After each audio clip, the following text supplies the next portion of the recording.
happened. We had quarrels. Sasa inakuwa like you either choose your family or your church. Yeah. It's there because pastors have now managed to manipulate people to get money from them at the expense of their family. A very good day wherever you are watching us from. Welcome back to another episode of The Untold Truth. My good name is Zawiloyo. Kama kawaida, we are here to bring you another conversation, another interesting conversation. And we're back with an amazing conversation. Me and my guest here today, we want to go deep into this conversation about Christianity. Why people nowadays, especially youths, want to lose interest in mambo na Christianity. Why do you think that youths nowadays lose interest in faith in Christianity? They say that church is just a building. Yeah, you can be spiritual, but you don't go to church. Nowadays, people don't realize that maybe church is a church like Yakitambo. We want to go deep into that, but before that, remember that this episode is brought to you by Creative Art Economy, right in the heart of Lavington. If you want to know more about them, just come get in touch with us. We're going to tell you more about Creative Art Economy. But before that, we say thank you for our returning subscribers and our new ones. Yeah, we really appreciate you being there. Remember that the power of amazing conversation makes your tomorrow better. So without further ado, allow me to welcome my guest. Thank you so much. Yeah. Karibu sana Mm-hmm. to The Untold Truth.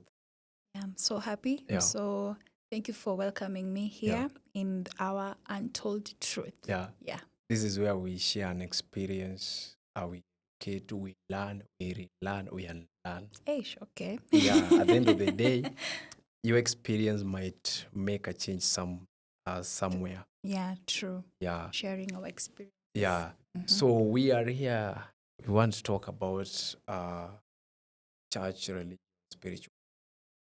Mm-hmm. Yeah, because right now, we are in a society where youths or generally people don't believe in church. They say that church is just a building.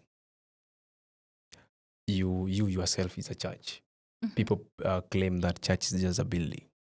So we want to go deep into that because you being here and saying that you don't believe in church, you must have an experience behind it. Okay, because my name is Cecilia May. I am a social media manager and also a creative director. Apparently, I once experienced that. I withdrew from church. Kuna time I withdrew. I didn't want to go to church simply because I saw the church was like a business. It's just a platform for business. People are just doing business. So me, I decided to quit. Nikasema, I'll just pray in my house. God can hear anywhere we are praying. Yeah. It was unlawful because so many people are now taking advantage of using platforms. And hata mimi nizamua tu, I rent a house, I rent a building, na niite tu some name hapo. And then people come, I just take money from them. Just preaching prosperity and not just touching whatever people are looking for. Yeah. So what do you think? Do you think that most pastors are not spiritual? I say right now, the Bible tells us that in the end times there will be false preachers. Yeah. In as much as there are true preachers, there are people who have been called by God to do this work. Yeah. There are also others who are trying to take money from people. Yeah. People are desperate right now. Yeah. Anything like wanasemanga ukiwa mgonjwa hata uambiwe supu ya dogi ni dawa utakunywa. So people they are hungry for what, they are hungry to let out the things that they are facing. So una end up to get people who are just extorting money from you. Yeah. Or extorting anything from you, your mental health, your money, your anything. Yeah. Yeah. Do you have an experience and a dark experience that made you to now say that no, me myself I'm a church, I can create my own church? I will not mention the name of the church because of Estaki Kukwa Sud. Yeah. But I've grown up in a family where we are both tumelelewa in church. Yeah. Tumekuwa taken to Sunday schools and everything. So I once faced a problem where mimi, I can't specifically say ati kuna certain church tulikuwa. Because my mom alikuwa nenda church ingine, my dad is going to another church. So hapo we had to go to our mother tunaenda church ya mom. Confused. Not confusing. That time I grew up knowing friends. You know, you build communities and friends from church. Yeah. So to grow up into that church, it was very nice. We had engagement with like una play with friends and everything. Yeah. Then it reached a point, I think I was in standard 6. I don't know what happened. My mom found another church. So akaenda to that church. It's very prestigious currently, the church. So kwenda huko, we had to follow her again. Yeah. But my father was still sticking to that one church yenye alikuwa but hatukuwa tunaenda huko. Kufika huko, things were good. But sasa ikafika mahali, atupatiwi that time ya kukua children. You get? Yeah. Like unajua ukiwa mtoto, kuna vitu zingine hufai kuambiwa. Mara sijui uvae aje. You are a baby but unavalishwa kama mtu mzee. Because this church has its own guidelines. They don't want to free you the way you are. Yeah. So umejipata umevalishwa sijui aje, nguo ni mrefu unakaa. You're no longer like a child. Mtu akikuona anafikiria you are lost. Yeah. So hapo, I think my friends wenye nilikuwa nisha create when I was young, until class 6 wakaenda. Yeah. So I grew with that church until when I was in Form 2. Form 2, Form 4 hapo. Yeah. We tukatoka. My mom's things were now becoming so toxic. You can't wear trouser. Wezi put on a makeup. Wezi shuka nywele yako. So it became so pressing on me. And then that time, it's now when you are in the adolescent stage, you want to live your life. So tukaanza kukuwa na very big confrontation with my mom. Because mimi I'm seeing my friends when you tuko now high school, they are dressing like this, they are doing this. But sasa church inaku restrict. Then from there, we moved away. In 2020, I started going to my father's church again. Then huko, again, we found another problem of problems. Now, business. Like, munakuwa forced sijui. I don't know kama mshaona. Like, munatengenezea pastor nyumba. I know it's there, you can honor your pastors. But this, at the expense of your family. At the expense of your health. At the expense of your children. So, inakuwa like, it's too much. Yeah. So, talking about maybe mambo na dressing, church. Do you think that is about church or is about Bible? People are misquoting. Because what if, kama mimi for example, I used to be very big in terms of body size. So whenever I used to wear dresses, nilikuwa napata friction. Every time I'm wearing dresses, I'm getting friction. So whenever I'm wearing trouser, I'm able to do that. But dress code, it doesn't, in some way, it doesn't haihusiani na their heart. You can wear that trouser, you can wear that long garment, yeah. You can wear that long dress. But what about your heart? Wewe ndio tunakukuta uko, you are the first gossiper. Wewe ndio tunakukuta, you will have that, yani your heart is so bad kuliko hata huyu mwenye amevaa trouser. So I feel like dress code doesn't, hainusiani na mambo ya your heart. Yeah. What about the doctrine? The doctrine. Yeah. Kwanza siku hizi saizi watu wenye wanavaa, I don't know the name, ndio wabaya sana in these things. Because utapata Yesu umevaa, put on your suit and everything. But afterwards wewe ndio, even a congregant calls you, ako na problem, unamwambia wewe ushughulikangi na vitu ndogo ndogo kama hizo. Is that bad? That's bad. People are here, they want, okay, I know there is limit. But sasa mbono uanze, you are making sure that dress code you umejiportray in this manner. Yeah. But ikifika mahali pa you are helping, you don't help. You only want to extort money from them. Yeah. So, do you think that maybe pastors, because, okay, Okay, I heard that maybe long time ago, Mm. being a pastor was a calling. It's still But nowadays, people say that, I don't believe, maybe their opinion, Uh. but people say that nowadays, being a pastor is not a calling. You can just wake up, okay? You can just wake up, mepiga biashara hapa na pale, you find out that things are not working out for you. Then you just decide, no, I can be a pastor.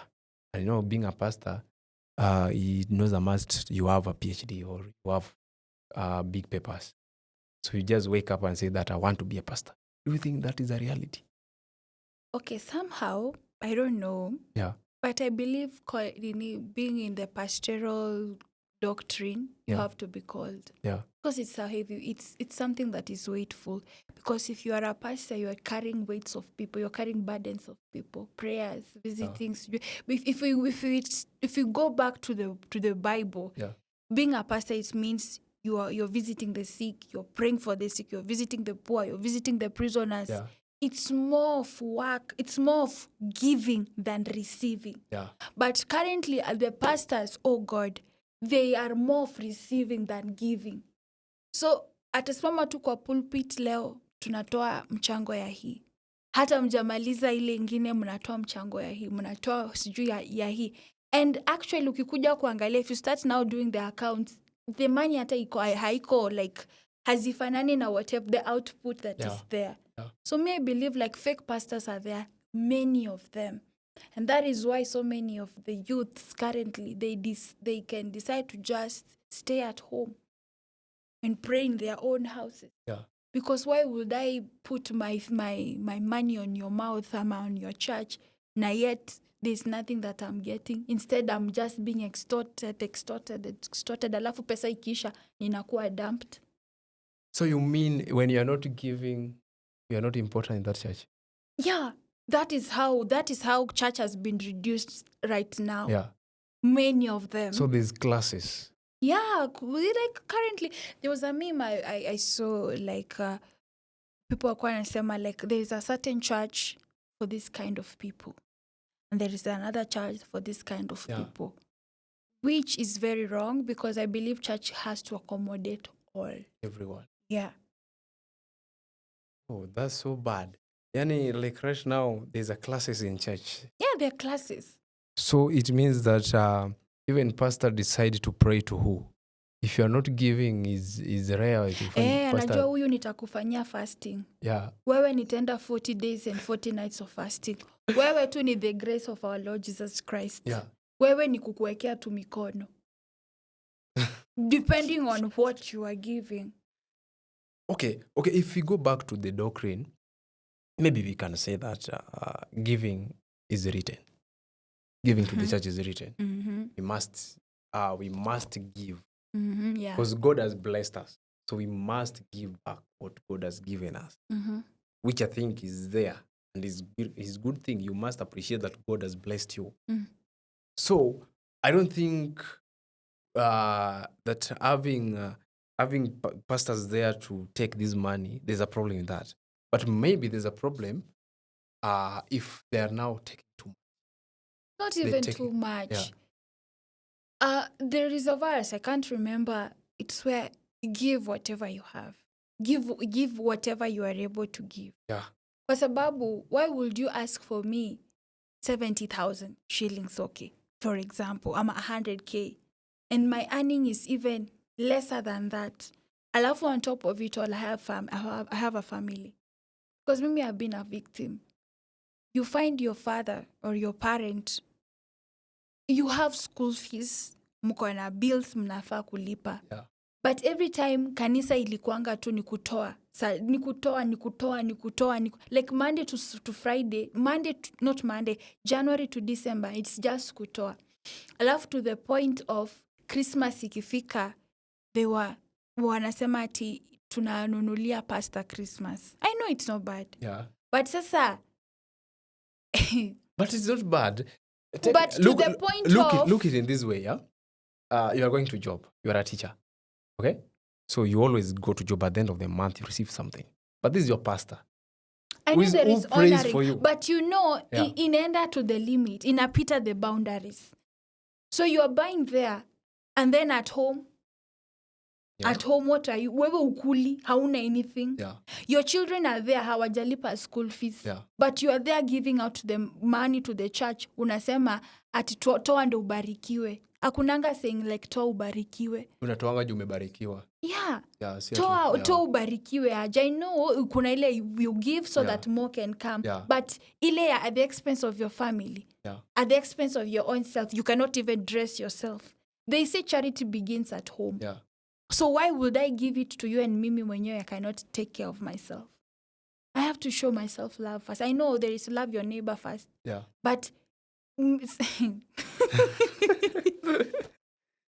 so interesting. Yeah, like I feel like pastors nowadays, they lure people because of the word. And if you're told you are not keen, you don't have discernment, you'll be lowered to the point where you are blank, you have lost your family, you have lost everything. Now that is the time. Hata wengine hata bado wakumbukangi, bado tu akipata pesa watakimbilia pasta patie. Yeah. So I think pastors wamepata the art of manipulate people with their money. Okay, okay, we can say maybe in Africa, we have a lot of pastors than doctors. Nowadays, even in Kenya, we are creating that situation where you find more pastors and doctors, and our pastors always tell us, pray, will get. But for them, we changa for them to get a car. But for us, we pray. And this is a say that people always complain that why me, you pray for me to get a car, but me, I changa you to get that car. See? Do you think that is something that is so alarming? It's so alarming. Yeah. So alarming because, hey, I'll give another example. Maybe I felt like, I always feel I could have friends. Yeah. I don't have childhood friends simply because we were moving from one church to another. Simply because I know there is just hunger for the word. But ukiangukia hii unapatana tuko na vituko zake. Yeah. Hii kama wakuambi mambo na dress code unao wanakunyonya pesa. Wanakutoa pesa. Inaleta hadi family issues sasa. Kwa sababu when you have a family, you have to cater for them first. But sasa the pastor is telling you, ukitoa, utabarikiwa. Mnatoa. Alafu bado anakuja anawaambia, ongezea. So we pledge maybe tuseme a certain amount of money. Yeah. You work it out for that. Yeah. Ukimaliza nakwambia unaongezea, you pledge again. Yeah. You pledge again. By the time una realize umetoa hata a span of a very large sum of money. Yeah. Wewe development yako hakuna. So you are giving out money but the return input in yourself, in your family haionyeshi. Yeah. So me, I feel it's so alarming. Yeah. And the people should just be open-minded to know what are you giving out. Because I believe that money is sweat. Like, you have worked for it. So whenever you're giving just money anywhere, in a return back to your own self, like, what can we see? You have been giving out to this church. We will know them by their fruits. So you have been giving. So what is it? Tunaweza kutambuaje, like, things are working out for you. What can you do about that? Let's say you are given a position to change something. What can you do? Me, I just say be true. Truth is the only thing that can be both. And if at all it's God who called you to do certain thing, I believe that the blessings of God, they don't add sorrow in it. He cannot call you to become a pastor and you hunger. He knows that you are doing his work. Yeah. He knows that you are going to, you are doing this. There are people who will come.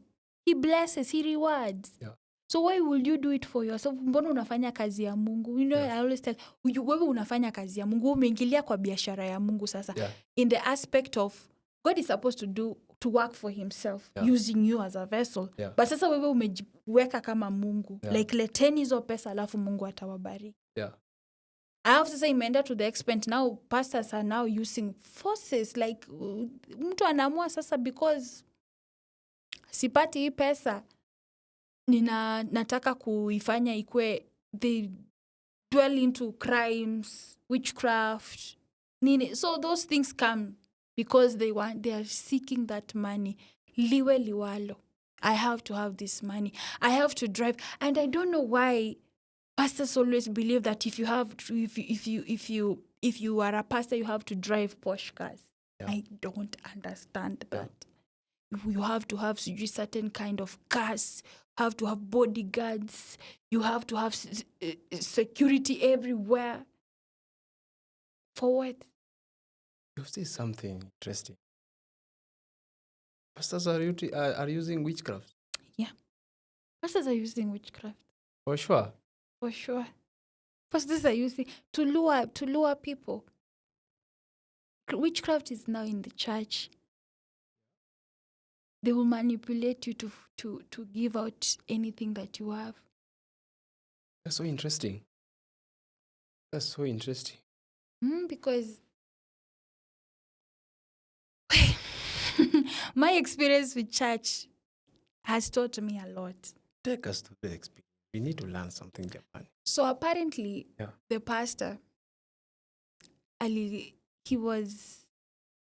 became, I don't know how he lured, because you'll always find my father always giving money, always. You'll tell him you have a pending school fees. He will rather pay the church and not pay for your school fees. So you'll find you're missing exams because your father has paid to the church certain kind of money to take care of the Lord's work. Yeah. Me, I felt like that was in a way of manipulation because your child is going to sit for an exam tomorrow. Yeah. And today is Sunday. But umeinua mkono umepledge 70K. Tomorrow, okay, na umelipa deposit, maybe umepay a half of it. So tomorrow I'm supposed to sit for an exam, I'm calling you, and you're telling me you don't have money. Unashangaza like, how? Today you are supposed to pay for school fees, lazima ilipwe. Yeah. But umesimama leo umeinua mkono umesema unatoa hii pesa.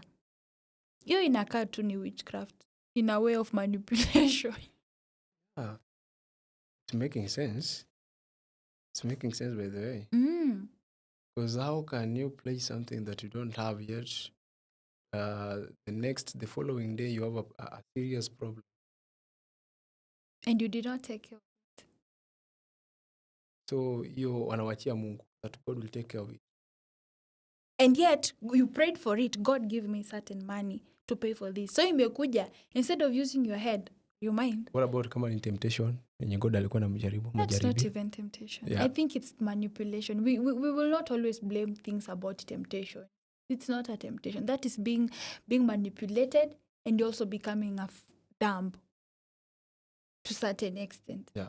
Because you have responsibilities. Take care of the responsibilities first. Church begins at home, not outside. Yeah. So why would I impress the congregants outside? I have this money. And yet when they come, they see nothing in your house. Yeah. So inakuwa alarming. So pastors, utaamka tu leo unaitwa pastor fulani, pastor Awilo. Na niko na bibi yangu. Na uko na bibi. Bibi yangu pia ni pastor. Bishop fulani. Kwanza siku hizi I don't know why watu wamekimbilia bishop, reverend. Yeah. Big names. Sema leo nikiwa bibi yangu pia atakuwa tena bishop. So money, saizi watu wanafanya biashara na kanisa. What do you think we should do? Maybe as a country, at least to reduce maybe a quarter of it, at least if we can still have that faith to go back to the church. I don't think we can be able to do that. Yeah. In a certain way, because if at all we are doing that, there are also some people who have been called. It's just you to be aware where you putting your head. Yeah. Because if the government decides to regulate, there are some people who have been called. God, and you know that God doesn't just pick you from there and He just takes you up. Yeah. I know there is that, but you have to go to undergo God's training. Yeah. The way Paul went to the wilderness, akachongwa ndio akaletwa. Yeah. So if they're told it's somebody who's being anachongwa hivo, Yeah. for him maybe to be arising there, alafu sasa there is a regulation. Yeah. So ita kill your dream yake pia. Not ita clear the dream, but I feel like so many of them also will be disadvantaged. So what do you think? Because right now, as youths, a lot of youth don't see the meaning of church. Like, hata ukiwa kwa gari, then you just hear pastor stand there and then start preaching. You are off already. You are like, what are you saying? I'll say, okay, there are also youths wenye wanakuja, they know what they are for. And Yeah. I thank that we are part of this generation that we ask questions. Yeah. We ask questions. Asking why, where, asking those questions, they will really give you the deeper of this person's analogy of Christianity or whatever religion is telling us about. Yeah. Because wewe tu umekuja hapo, because kitambo mtu alikuwa anabeba tu Bible na anaenda ndani ya basi, toweni, nimetoka hapa, fanya hivi. But I feel like the kind of trend we are going as the youth nowadays, they will even tell you like, tutawalipia your fare. We just want you to hear this word. Yeah. Me, I feel like you'll know them by asking questions. Yeah. Asking the right questions. Yeah. And I thank God I ask questions. Why would I go to this church? Why would I know that you are up? Like, I ask the questions. Asking the questions is good. And that puts them like broad, like you now know them, you unmask them, like who you ako hivi na hivi. Do you think Pia asking that question Pia can bring you to problem like why you are arguing with the man of God? Why? Why do you? We are not arguing. We are just asking questions. Yeah. Even Jesus Christ was asked questions. Yeah. Who do you think I am?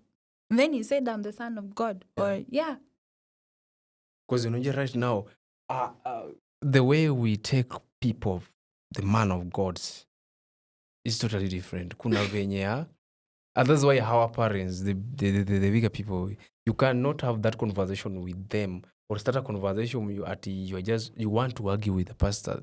For them, it will like you arguing with the man of God. You're not arguing, we're asking questions. I feel like asking questions is the right way to get to the deeper things of whatever they are doing. Yeah.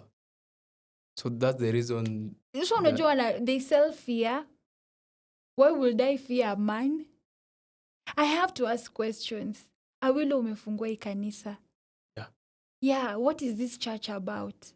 And then you tell me. So what if and this and this doesn't happen? Yeah.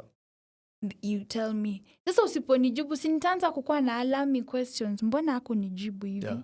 Yeah. I think that those questions are there. So wale wenye wanakatanga kujibu maswali, I need to know. Why mbona ukataka kujibu swali yangu? And you want me to be your congregant, but you have to answer my question. Why would I be part of your faith and not stay at home and just pray in my own room? I have to ask questions. You have to know why. I have to know why. And do you think that that's the reason why our parents are being fooled? Yeah. Because hao so long as wameambiwa baba, wameambiwa ukitoa unabarikiwa, wakiamba certain things, they follow. Yeah. Alafu our parents were more, I know they hata sisi kuna generation yenye they are being lured to some cult. Unajikutanga uko kwa cult bila kujua uko kwa cult. Kwa sababu unaingia because you are desperate. Yeah. You just want to be in a place. So unakuwa lured. By the time unarealize ushaingia kwa cult fulani hapo hivyo, kutoka ni shida. Yeah. Because washa kubrainwash. Yeah. Vaa hivi, ufai kuinteract na watu fulani, ukitoka kwa hii kanisa utakufa. Do such churches exist? Yeah. Yeah, apparently yes. Sumunipeleke moja jamani. I want to experience. I want to write a story. Yeah, so churches, there's so much cultic, me I'll call them cultic churches. Yeah. Kwa sababu utaingia tu ukiwa sawa. People peer pressure. Uko tu wanafanya money laundering. No, umeenda tu.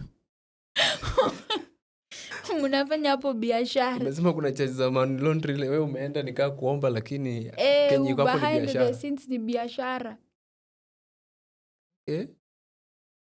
We need to write a story.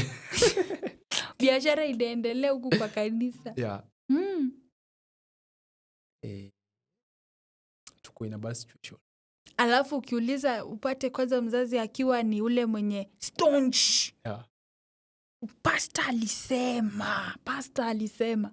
So ukimwambia mama dadia hii hapana wewe the Bible says you don't know. We have to ask. I have to ask question. Wewe unatoa tu pesa. Hii pesa output yake iko wapi? Mbona sioni results ya hii pesa? Yeah. Yeye tu ananona.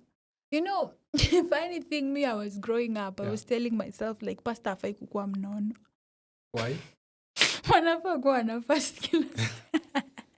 But a human being at the end of the day is a yeah, human so being. it reached a point where I was so mad about kanisa because I stayed at home.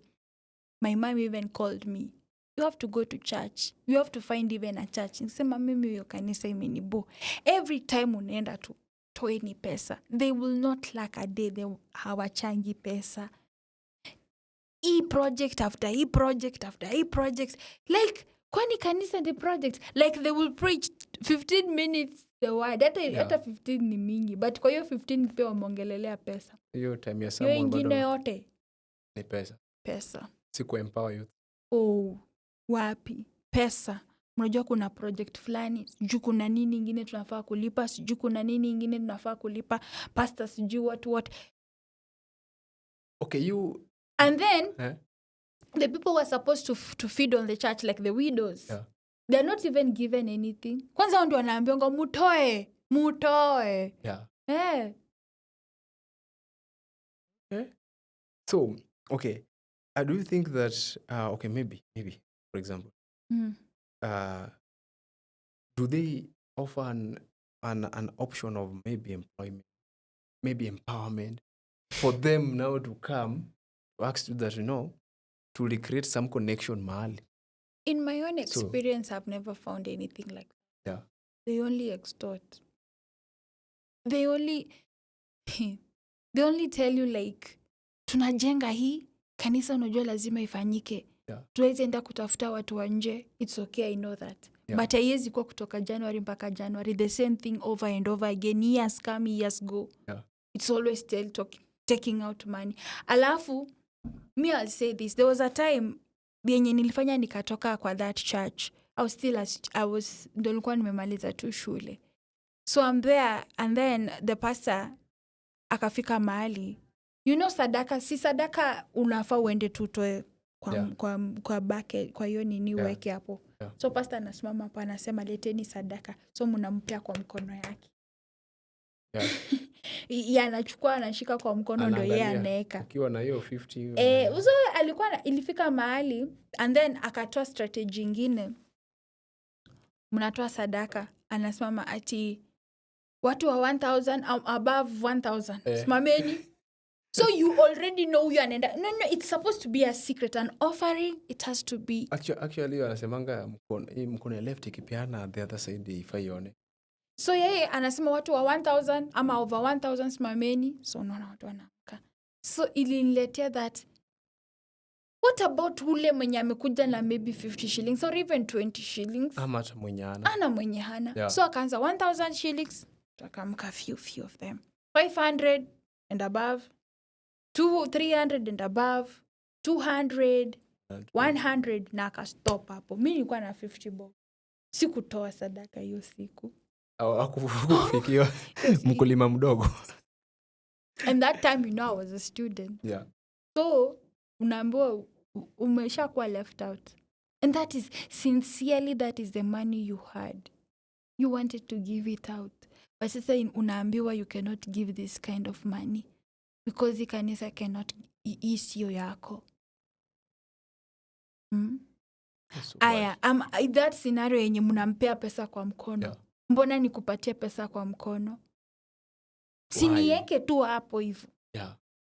So Why? umetoka huko kwa macongregants umekuja, instead ya kuweka hapo unampea alafu anaweka.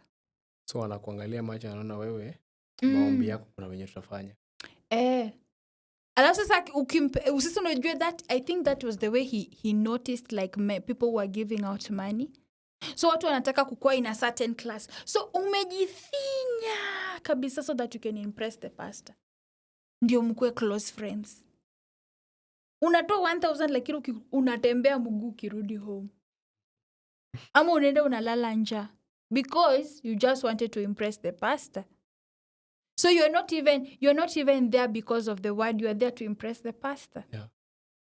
So that you can have prayers hata labda zingine labda kuombea. You have reminded me of something. There's a friend who was telling me that akona experience ya there's a time her and the husband was sick, and then they invited the pastor to come pray over, but pastor declined, but he promised that he would come after the end of the church, at the end of the service, but kufika jioni akadecline. Then she wanted to know why, what the reason, were expecting you. Then pastor akamwambia tu, by the way, have you been contributing? Unajua, by the way, akiniambia story, I was so surprised. I was like, are you for real? And then the pastor told her that, I was busy praying for people who are busy building the church. You have not been contributing. You need to work on your side first, so that God work on your side. So I was so surprised. I was like, hizi vitu zinafanyika kweli? There is so much nitoje kwa like separation ama ni distinction. Yeah. You are being distinguished. Yeah. Like from this person to another. Yeah. So kuna wakulima wa juu na kuna wakulima wa chini. So what happens to those people who are orphans and widows? They don't go to church nowadays. Yeah. Because they don't have something to offer. And yet churches, most of them, the word says that Jesus came for the poor. Not even for the rich, for the poor. These people are supposed to feed on the church. But sasa wewe unakuja unataka pesa kutoka kwao. Mimi, it came a time when whenever I see fellowship, I hated those things. Sijui mko na fellowship kwa nyumba. So pastor amekuja kuperuse. Huyo ako na hii. Wana this kind of gadgets kwa nyumba. Yeah. So on Sunday. Yeah. Hata uja pledge anakuambia nani unaweza toa hata 100k. Ushawekwa hapo by force simply because kuja kwa nyumba yako akaona TV. Akaona uko na hii kind of TV, uko na this kind of equipment. Yeah. You are living a life in this kind of area. Yeah. So all over the week yako tu kwa kila nyumba. I know there is visiting your congregants. Yeah. But sasa umekuja with hidden agenda. Amkuja hapo ni chakula na anakuambia ni chakula gani anataka. Si ati wewe upike kenye umebarikiwa na. Anakuambia nataka kukula hii na hii na hii. Wewe hujai kula kwako. Hata hiyo kitu kulangi maybe hata labda unaionanga Christmas ama anything. Yeah. But sasa yeye anakuja anataka a certain kind of food. Yeah. A certain kind of drink. A certain kind of sijui what. So you end up umekopa kufurahisha past. I know there is honoring. But sasa yeye anakupatia like you give whatever you have. Sasa amekwambia nataka kukula hii na hii na hii. Alafu mnatoa sadaka. Mnafikiria sadaka inabaki hapo kwa nyumba yenu, because I believe that kama ni kanisa, wherever you 2 or 3 are gathered, the presence of God is there. So sadaka sinafaa ibaki hapo. Yeye anaenda nayo. Sasa unataka kutoa sadaka jamani na ibaki kwako tena. Na wewe ndio umetoa. Hapana. Si watu wamekuja kutoa sadaka. Sio sadaka inafaa ibaki hapo. Because hapo ndio kanisa ilikuwa. But sasa pesa anaenda nayo. So juu hiyo nyumba nilikuwa church hiyo siku. So ibaki hapo. Pesa ibaki hapo. Sasa yeye ameenda nayo huko. Then ikiwa hivyo hata mimi naweza taka nikuje nitembelee. Pesa ibaki kwangu. No, I'm just saying it in a way. Yeah. Wewe umekuja umetaka certain kind of food. Yeah. Certain kind of treatment. A certain kind of treatment. Yeah. Alafu pastors wengine wako na kiburi. Tell me about that. Kuna machungu sana. Hii kitu uliona majabu kwa mama. Yeah, because it brought a lot of family issues in my home. We drifted. From there, everyone went to their own churches. Yeah. Currently, mimi naenda church fulani. My mom goes to another one. My father alibaki huko. Now, sasa unaona there is inaleta like sasa it's a family family full of so many doctrines, some of many assemblies. Yeah. Simply because maybe it pained me so much, because every time you want to do something, pastor comes first. You want to do something, you want to enroll to something, pastor comes first. You want to do something, you have to go to the hospital, pastor comes first. So everything umeka kama you pastor and your everything to your life. Yeah. So you don't even have a family. You have an image of something like a family, which is not there. So I believe even so many families break in church nowadays. Yeah. Because of finances. I know they can't, but finances ndio inaletanga a lot of issues na family breakups. Yeah. Tell us about that. Because the moment the pastor decided atakuwa na like you saw like huyu anatoa pesa sana. Yeah. So akaanza kumpatia pledges zingine zenye it's extraordinary. So my sister hajalipiwa school fees. Mimi niko hapo sijalipiwa school fees. My brother is there hajalipiwa school fees. But my dad is giving out money. Anamwambia hana pesa, but Sunday atainua mkono asema ana pledge. So unaona inaleta like drifting. My dad doesn't want to pay for my school fees. So you start hating on your father. Start hating on your mom. Because hafanyi kitu yenye unafaa kufanya. Simply because everything about your life, first account ni church. Kanisa kwanza ndo inafaa ihudumiwe. Wewe utakuja, hata unaweza kosa kuhudumiwa. Or unaweza kosa kupatiwa the response, the needs that you are, the basic needs. So family breakups happened. We had quarrels. Sasa inakuwa like you either choose your family or your church. Yeah. It's there because pastors have now managed to manipulate people to get money from them at the expense of their family, love, and life. Yeah. So maybe for some reason I decided I'm not going to go to church at all. At all. Kama hii ndio biashara, wacha nikae kwa hiyo nyumba. Until later on, it took time for me to heal and heal completely. Yeah. Now I decided to go to another direction, the church. So you got another church?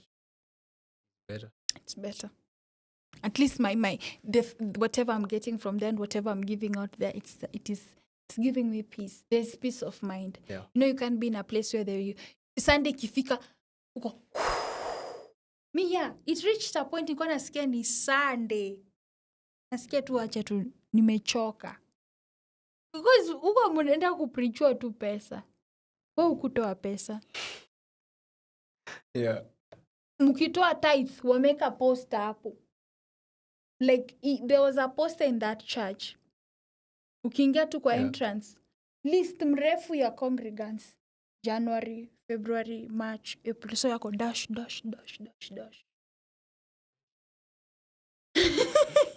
Hatuwezi taka wenzako wajue jina yako. Wameweka hapo. Alafu anasimama hapo na microphone. Mama fulani hujatoa sadaka, hujatoa tithe.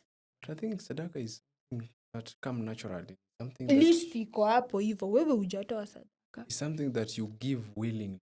The way God has blessed you. So that is the moment I said no. Kama imefika mahali mnaekewa list, wacha niende. But this is not, it doesn't belong. Yeah. Uko si kwangu basi. Wacha nikae home. Yeah. Alafu sasa unaona kuna wale wenye umezaliwa hapo, umelelewa hapo. alafu sasa wameanza hiyo, you don't know where else to go, so unajipatanga uko home with the due time, unajipatanga hata ulisahau mambo ya Mungu. So pastor should reduce.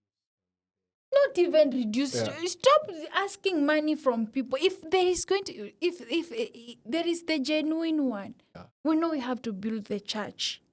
As people, there's nobody who's going to come and build our church. But please, stop extorting money. There is just, they know whatever they are doing. They know what is right and they know what is wrong. Kuna hicho tulianza na roho. Tulianza na roho. Tumemalizia na mwili kwa nini? They started with so much faith. But ikafika mahali tumemalizia na mwili. Tumbo mbele. Pesa. Okay, tulianza na roho. Tumemalizia na mwili. Okay, I get it. Tulianza na roho, tumemalizia na mwili kwa nini? So you started so much faith. You started talking to people. People were able to drawn to you. And now God is now using you. God is now using you for his glory. God is now using you for his purpose. But sasa wewe kiburi, you started becoming familiar with God. Now you started doing God's work. You get? Doing God's work. Now you are telling people, give me money. But at first, they were giving it to you naturally. It comes. It is there. It will never be hidden. But sasa wewe kwa sababu mbona kidogo sana, wacha nijifanyie kazi. Umeanza unaongeza yako ya juu. Unaongeza yako. Hapo umeka rent. You know that pastor, and I believe pastors should also work. I don't know why they always say that pastor is a full. Okay, no, it's a full-time job. It's a full-time job. But sasa, you don't, Paul was a tent maker. Paul was a tent maker. He was an apostle, but he was also a tent maker. He had a way to get money. But sasa hawa wameka, leo mpaka wameka timetable. Leo nakula kwa mama nani chakula fulani. Kesho nakula hii. Kesho kutwa nitakula hii. So rent hulipi. Shopping ufanyi kazi yako tu ni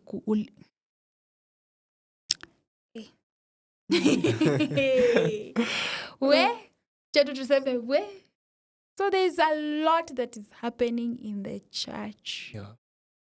So there's and I thank God we are just in this generation. They just ask questions. Why would I go? And they call them out. This is bad. Unajua zamani mtu alikuwa anasemanga mume call out huyu pastor mtapata kiboko. No, you call them out, you rebuke them. You have done this thing. And if at all they have that repentant heart, they will go back to the straight way. But sasa siku hizi hii ni biashara. 2310. I think we should have a conversation on that. One day I'll bring a pastor. Because I have to hear from them. Tujue, okay, maybe they might be going through a lot, which you don't know. At the expense of what as we are going through a lot. So we have to hear from them by the way. No, yeah, we can hear from them, but I just believe that if at all you are called by God, He also has a way of you to provide for you. He has a way to provide. Hauwezi lala njaa. Na haizi kukupatia kitu yenye itaenda kufanya the congregants to feel a pain. It doesn't have, not at the expense of somebody's family or life. I think this is a whole conversation. We need to go deep into it and know more about it. Because at least to find a solution to it. Because we want youth to go back to church. We want to create our own church. You create your own church through your body. So I think it's a whole conversation. We need to go back and have a conversation. I will have to bring maybe pastor to have a conversation with them to do if they know that they're doing wrong and what should they do. I think it's a whole conversation. Okay. But anyway, thank you for coming. Thank you so We much. really appreciate you being here. At least we have learned something. Actually, I've really learned a lot. You've learned a lot about the experiences. The experience and pia 1 2 3 nimeokota 1 2 3. Yeah. I'm happy. Yeah. I say thank you for coming. Thank you so much for inviting me. Yeah. And it's an honor. One word as we end up the conversation. I'll just leave it in this manner. Yeah. There is no church that is perfect. Yeah. Again. Yeah. No church is perfect. But please have a knowledge of where you're going. Because out there are a lot of wolves. They are ready to just take you out your mind. Yeah. That is so powerful. So, ladies and gentlemen, we have to wind it here. This is the place to be. We always say that the power of amazing conversation makes your tomorrow better. Remember that this episode is brought to you by a creative practice economy right in the heart of Lavington. Yeah. If you want to know more about them, just DM us. We're going to give you everything. Have a conversation with us. We tell you more about iHub. So see you next episode. Bye for now.